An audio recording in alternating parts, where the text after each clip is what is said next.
Welcome to day 2 of the well-being workshop. So we're going to start today with a presentation by Sonia and Grischa, and they're going to be presenting on the ranking measure of life satisfaction. So Sonia and Grischa, whoever's presenting, you have until 1:30, and then we'll open it up to questions and discussion.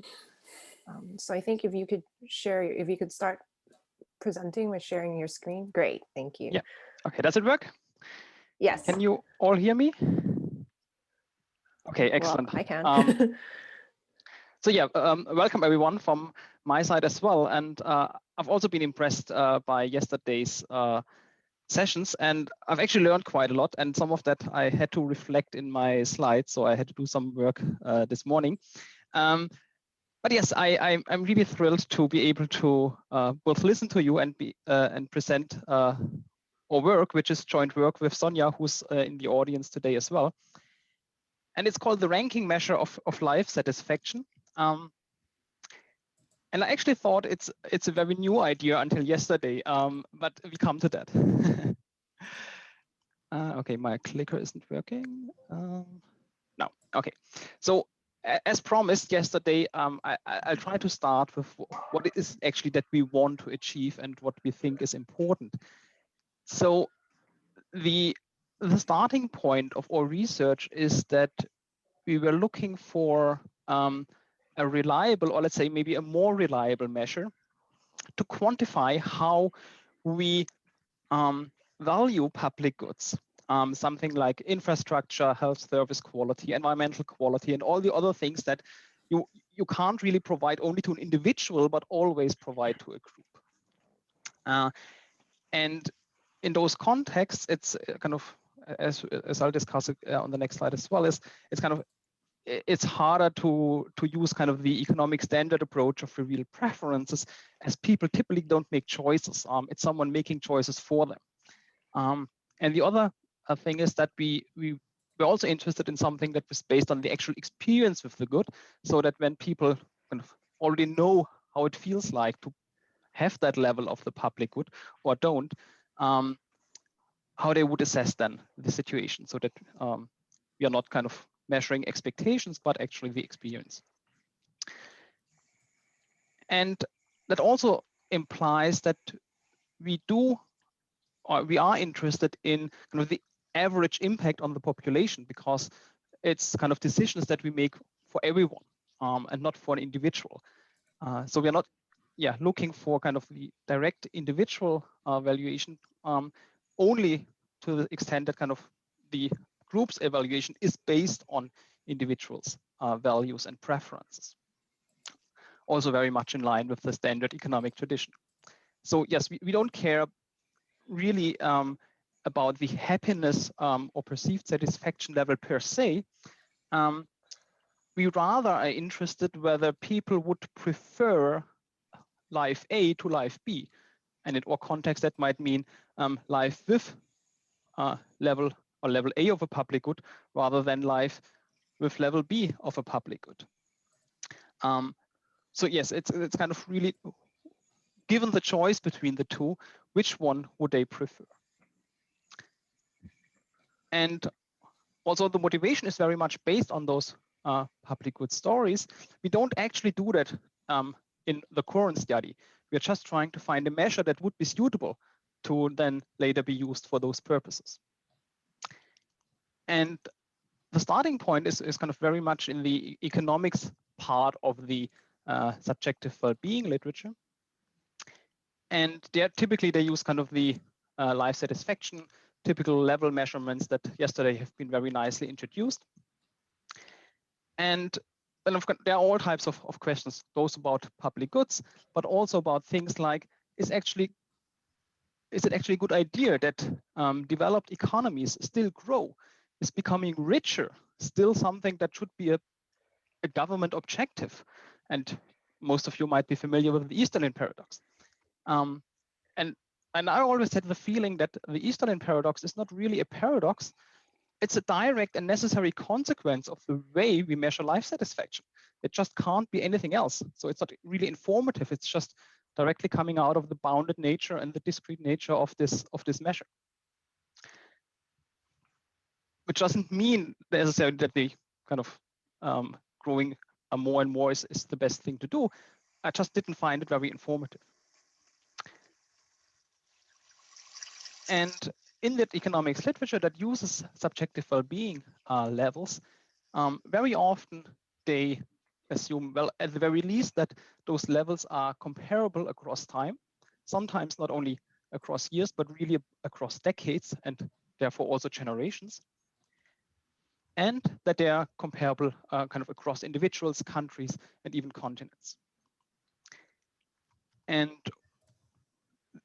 kind of the question that also arose yesterday is kind of how important are potential biases? And I think in that context, they are particularly important because the literature really tries to quantify the effects, the relative importance of a particular public good relative to other goods. And if you have systematic biases in when you estimate those coefficients, you come up with biased quantifications of the values of those goods, and hence you might make biased policy recommendations. And well, in economics, there is kind of the very strong tradition of revealed preferences that is considered with kind of observing specific choices, and which kind of theory-wise is then based on expected utility. So of course, before, or at the point you make the choice, you haven't actually consumed the good. And the utility measure that is kind of in the background is ordinal. It doesn't have any bounds. However, kind of it struggles, at least to some extent, with behavioral anomalies, that kind of approach. And it really has a hard time to value, for example, those public good aspects, or essentially everything that is not directly influenced by a particular choice of an individual. On the other hand, the subjective well-being approach kind of it uses a summative assessment of essentially everything that affects your life, kind of a little bit like the utility function in economics. And it is based on actual experience. However, it has typically a bound scale, a very limited number of categories expressed in levels, which sometimes, as we've heard yesterday, are interpreted cardinally, sometimes not. And yes, so both of these approaches do have kind of their respective shortcomings, but also things that they can do better than the other one. And our hope was that we would be able to kind of combine some of the strengths of the two approaches. And yes, so we try to kind of overcome that problems with limitations in the measurement scale, and also kind of shed some light on the interpretation of adaptation, especially whether they are actually changes in preferences or just in the reporting function. Whereas, yeah, the measure we are suggesting, it is ordinal, and it has the ability to capture also the value of goods that individuals do not actually choose, or might make inconsistent choices and all those type of things. And we do so while actually holding preferences and the reporting of those fixed. And we hope that the ranking measure of life satisfaction actually does tick all those boxes. Now, I think we've seen something very similar yesterday, and I'm trying to activate my pointer. So there we go. So what is it that we observe when we look at we call it LM, level measure of life satisfaction? That's kind of the standard stuff on a scale from 0 to 10 or 1 to 7 or whatever survey you take. And essentially you look at the kind of change from one year to the other in that measure, then of course you also observe kind of the socio-demographic and whatever other control variables you've got for that individual for that year, and compare it with the same with the characteristics of that individual the year before. And if you then disentangle that, you essentially here have a reporting function of an individual in a particular year, the controls you can observe, some of which you might be particularly interested in. You have a set of preferences, and all of that is for one individual for 1 year, and you compare that with the same set of things, but 1 year earlier. So you have a different reporting function, potentially at least, almost certainly different characteristics, and also potentially different preferences. And all of that here is kind of put together in one single variable that you observe. And it's then very hard to disentangle the different impacts. And I think that's one of the underlying issues that literature has been struggling with. So yeah, you can essentially only observe the changes in the essentially observables, but not preference changes or changes in reporting functions. And well, again, as yesterday has been nicely introduced, the reporting function, so how we actually map kind of sensations or preferences into answers on a particular scale that might potentially change either across individuals or within an individual over time. And we're going to present some evidence that is also that this is relevant even for relatively short periods of time. And we suggest another measure, which we call the ranking measure. And yesterday, after kind of listening to one of the talks when our colleagues talked about the then test, and I thought, I've never heard of that. I later realized I've actually done one myself, but I didn't know what it is. But we come to that. I started looking into the literature, and I found actually papers that use more or less that ranking measure, but they use the term transition rating. So if you know what a transition rating is, you more or less already know what a ranking measure is in our sense. And the question, one version of this ranking measure is from the British Household Panel Survey, was would you say that you are more satisfied with life, less satisfied, or feel about the same as you did a year ago? And then you could say, yeah, more, less, or about the same, or I don't know. So it's a comparison from current situation to last year's. In our own survey, we used a slightly different phrasing in order to be more precise what we're trying to get at. So we also say improved or become worse, but based on your own opinion. So it's not from an outsider's perspective, but your own. You should they should use their own preferences, and from today's perspective. So they should not think, oh, how did I feel last year? But given who I am today, what I know, and what is important to me today, would I rather be as I am today or as I was last year? That's the idea.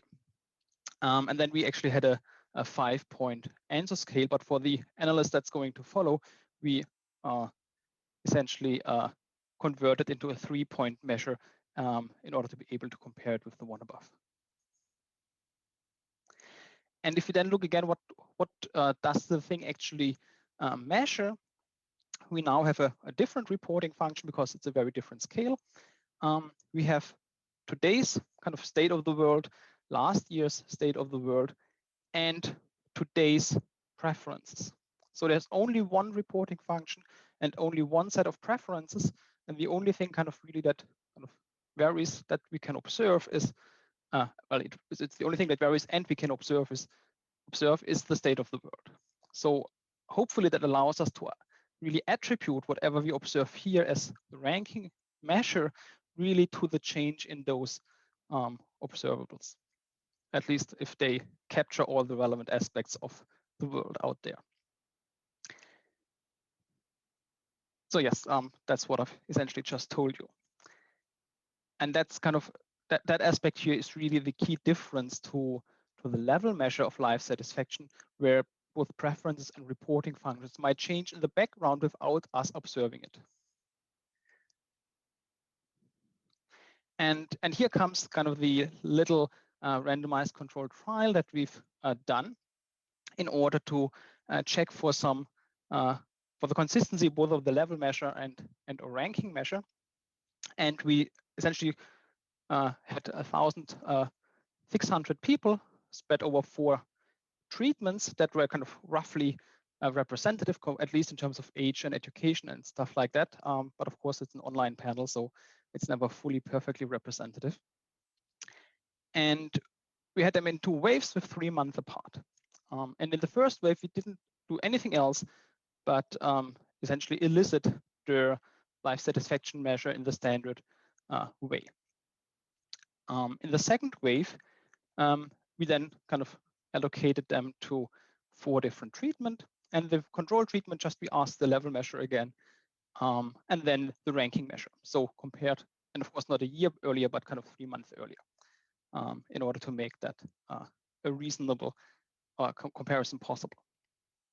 Then we had the recall ex ante treatment, where before eliciting the current level of life satisfaction, we've asked them to whether they can recall what they told us 3 months ago. The second, or the kind of the recall ex post treatment, same questions, but the ordering has changed. So in order not to affect whatever we measure here, we ask them ex post what they recall. And last not least, and that's where kind of yesterday I realized I've done something that I didn't even know existed, namely the reassess treatment, where we first ask them to say, oh, well, how, kind of looking back, how do you assess now how your life was 3 months ago? And as I hopefully learned yesterday, this has been called the then test in at least parts of the literature. And in all cases, yes, we elicited level measure and ranking measure. Now, what did we find? Oh yeah, and we've asked them one other thing. Whenever we ask them to recall, we also ask them how certain they are, or how confident they are that actually they do remember correctly. And well, most, those are, well, it's not exactly 400, but almost 400, for which we have the level, first level measure. And then we had in the ex ante treatment, 67 people. That's, oh yes, I know I remember exactly what I said 3 months ago, but only about 1/3 of them were actually correct. Quite a few more said, oh, I can only guess, but even some of them were correct. And there's quite a large number of people that either said I can't recall, or they didn't answer that question. And more or less a similar picture here with the ex post. The thing that might be interesting up here is that those that actually thought they are correct or absolutely precise were correct less often than those that weren't sure.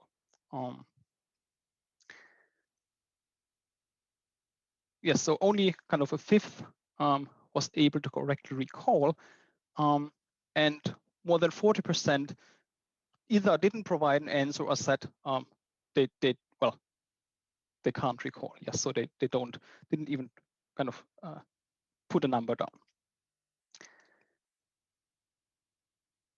And then kind of looking at the one particular treatment and the recall ex post, which means that the second level measure is not anchored on the first or on the recollection of the first one. We looked at several different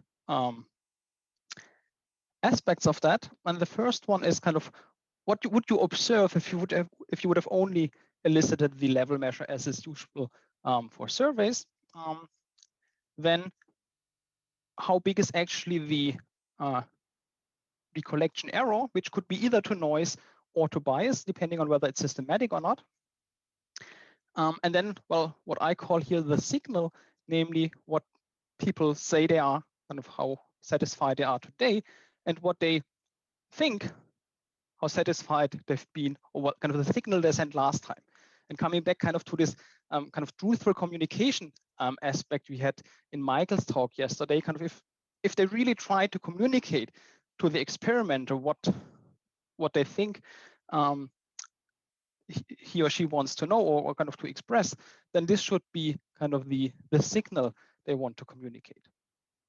So now let's see how often what we typically treat as the signal actually matches the signal. And it turns out that in more than half of the cases, the two things actually have not the same sign. So there seems to be quite, even for those signals that we do receive, a large kind of inaccuracy. And actually, a substantial number of participants didn't even answer that question. So probably there the noise or the bias is even larger. So even after 3 months, it's really tricky to kind of, or at least for me, it doesn't feel right to really rely on the differences in that level measure. Hi,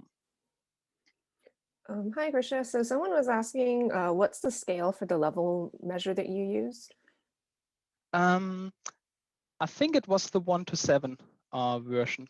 But I'm not 100%. It was either 1 to 7 or 1 to 10. But I think it was the 1 to 7 version.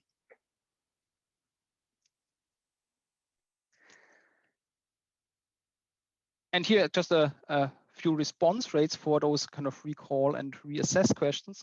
And apparently kind of people were reluctant to put down a number in terms of kind of remembering what they said last time. They were pretty happy or well willing to reassess. And of course, well, they could make up a number without us realizing, because there is no wrong number. But certainly kind of they were more forthcoming with telling us. And again, coming back to Michael's point, if he's right, then we can interpret that as kind of a serious attempt to communicate with us. But maybe that's not the case. We can't be sure. And yeah, that's kind of the similar type of deviations between the two differences, but a somewhat larger variance. But that can be perfectly fine. So that's not a particularly informative issue. But yeah, there seems to be kind of quite a bit of recollection problems. So people have a hard time remembering the answers to previous level measures, and they can't reconstruct them because kind of if they know the situation that in 3 months and they remember the reporting function, they could reconstruct that. Apparently they don't. So most likely they can't remember their own reporting function if kind of that concept is well defined.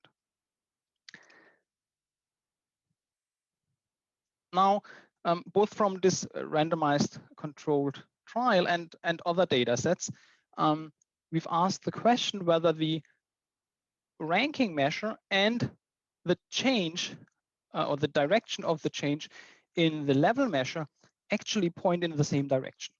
And we had three representative samples, where 2 actually are representative. One is the British Household Panel Survey, and the other one is the GESIS panel from Germany, and only our own little study that's kind of not properly representative, but close to.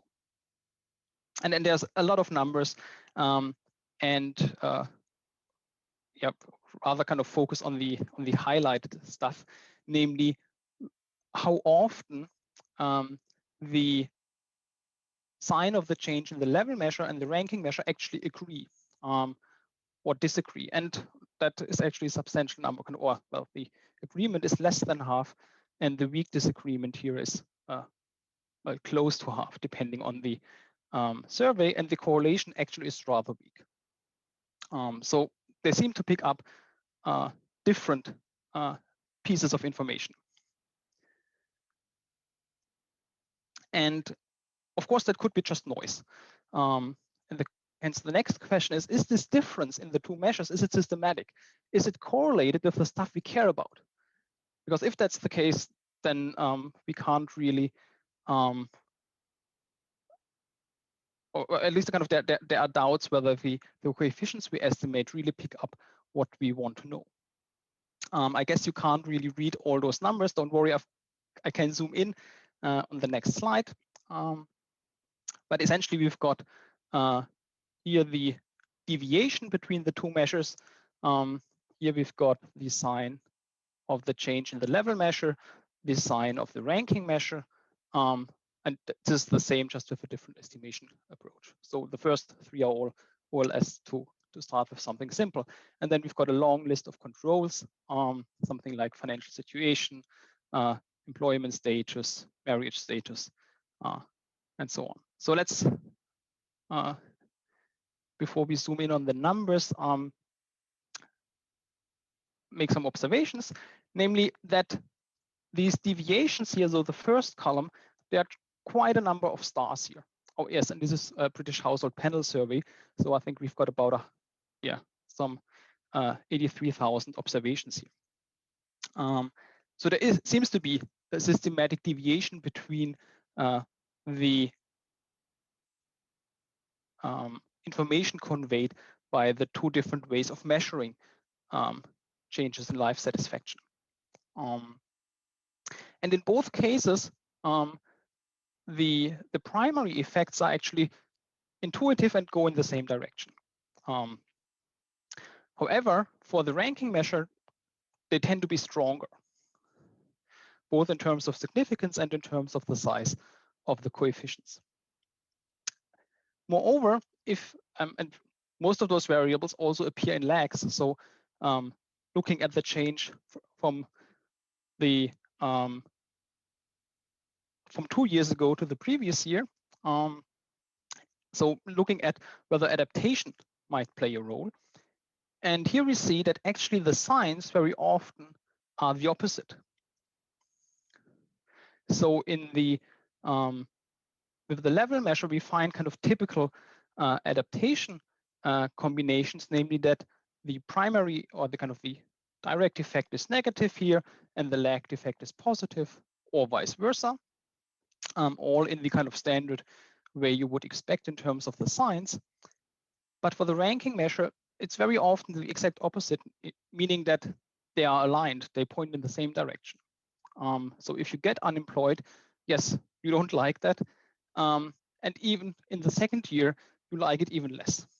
So there is an additional negative effect that only kicks in when you are unemployed for more than a year. And the same with marriage, and also now with divorce, it's not significant. Yes, here if you want to kind of look at the numbers, we've got the, oh yes, of course, also the change in the financial situation, there it works as well. So having a salary rise here with the level measure makes you happy this year, but makes you less happy the year after. Whereas with the ranking measure, you still benefit from that a year after. Grischa, so would you mind wrapping up? So it's already 1:30, so yeah. Almost there, yes. So the message is, I think, clear that the results on adaptation, they are different with the ranking measure than the level measure. And that's essentially the same story just for the other variables. So to conclude, our impression is that the standard level-based measure of subjective well-being has a number of substantial shortcomings, at least when we try to do what economists very often do, namely try to value and quantify the value of goods. And that means essentially the trade-off between particular things people care about.